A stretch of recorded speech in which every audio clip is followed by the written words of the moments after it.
आज के एपिसोड की शुरुआत होती है रोहन और मुस्कान से। रोहन मुस्कान को समझाता है कि उसने मिताक्षी के सामने यह सब क्यों कहा था। वह सिर्फ अपनी बेटी को पाना चाहता था और अगर वह ऐसा नहीं बोलता तो मिताक्षी अपनी बेटी को उससे छीन लेती। रोहन मुस्कान के सामने गिड़गिड़ाता है और बोलता है, मैं तुमसे बेहद प्यार करता हूँ।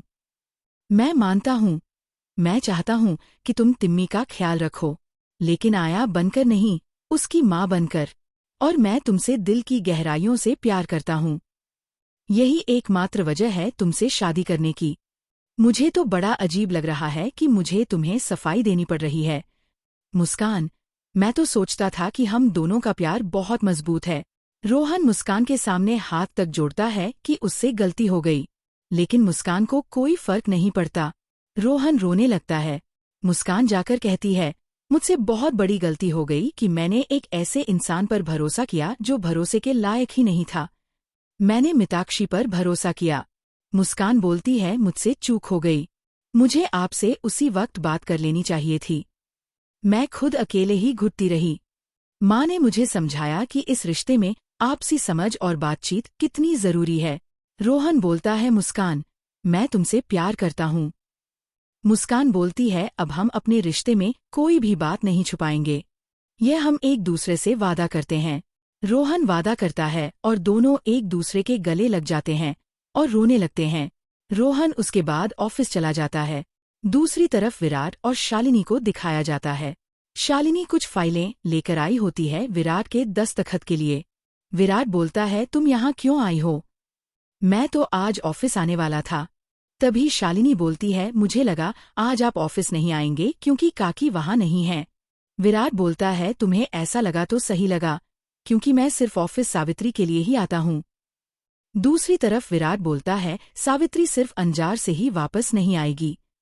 वह उसके बाद सूरत जाएगी बापूजी के पास और वहां से सारा कर्ज चुकाकर सुखधाम के कागजात लेकर आएगी। सावित्री अकेली सुखधाम में नहीं आई है, सुखधाम को भी वापस लेकर आई है। शालिनी ये सुनकर बहुत खुश होती है। विराट बोलता है, आखिरकार सुखधाम अपने असली हकदार के हाथ में आ जाएगा। शालिनी सावित्री की तारीफ करती है। विराट बोलता है, तुम्हारी सावित्री जिद्दी भी बहुत है। मैंने बोला मैं साथ चलता हूँ, तुम्हें साथ मिल जाएगा, लेकिन उसने कहा मेरा काम और मुश्किल मत करो, और मुझे अपने साथ नहीं ले गई। तभी विराट समर्थ को फोन मिलाता है और पूछता है कि वहाँ सब कैसा चल रहा है। समर्थ बोलता है, सब ठीक चल रहा है, फैक्ट्री में मैं घुसने वाला हूँ। विराट नेहा के बारे में पूछता है। समर्थ बोलता है, वो तो एकदम बढ़िया चल रही है, अच्छे से काम कर रही है और आगे बढ़ रही है। आखिर बेटी किसकी है? विराट बोलता है, तुमने जो किया है वह बहुत ही अच्छा काम है। समर्थ बोलता है, पापा, बहुत मुश्किलों से भरा हुआ है ये सफर, लेकिन माँ ने हमें मुश्किलों में लड़ना सिखाया है। थैंक्स टू माँ।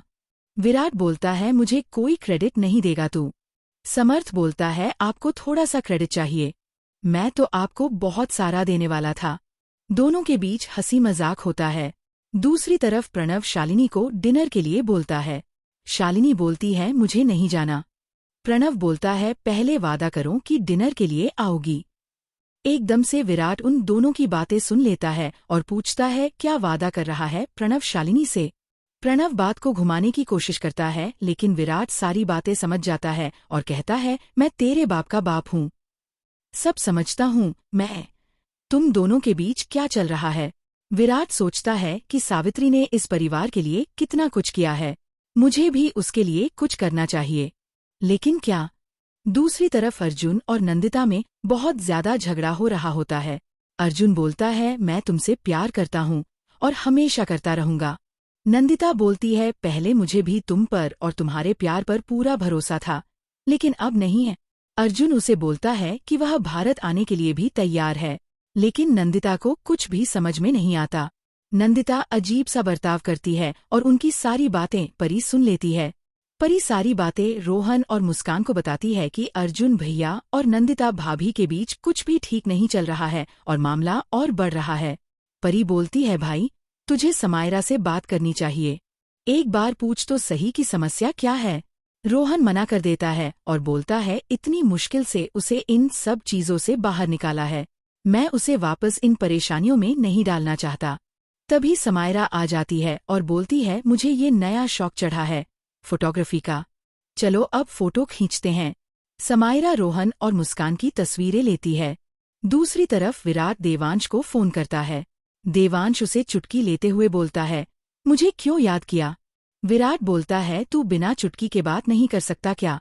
मैंने तुझे शुक्रिया कहने के लिए फोन किया है। तू सावित्री को सुखधाम में वापस लेकर आया। तेरी वजह से यह काम पूरा हो पाया, वरना वह तो किसी के भी कहने से आने को तैयार ही नहीं थी। विराट देवांश की बहुत ज्यादा तारीफ करता है।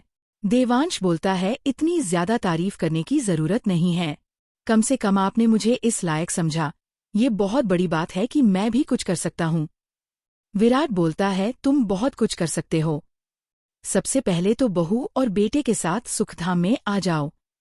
मुझे तुम्हारी जरूरत है और तुम्हारी माँ को भी।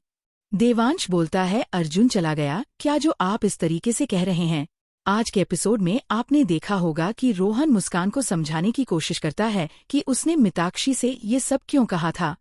और उसके बाद आप आगे देखेंगे कि नेहा और समर्थ की जिंदगी में भी सावित्री और विराट जैसा ट्विस्ट आने वाला है। उनके बीच एक तीसरी लड़की आ जाएगी जिससे उनके बीच बहुत बड़ी गलतफहमी पैदा हो जाएगी। और इस सीरियल में आगे बहुत कुछ दिलचस्प होने वाला है।